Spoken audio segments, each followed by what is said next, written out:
es gandrīz vai katru dienu atrodu kaut ko, par ko man priecāties.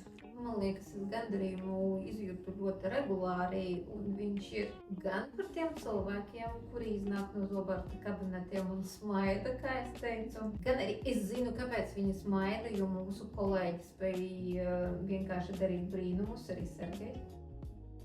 Tad arī gandarījums par kolēģiem, kuri nostrādā pie mums vairāk nekā 10 gadus, vai nu kolēģi, kuri strādā pie mums varbūt 1. gadu un ļoti bieži saka man, kā man pie jums patīk, cik forši ir strādāt kopā ar jums.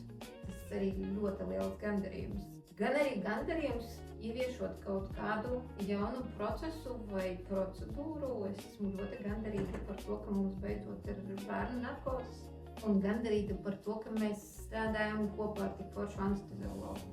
Tā kā es gandrīz vai katru dienu atrodu kaut ko, par ko man priecāties.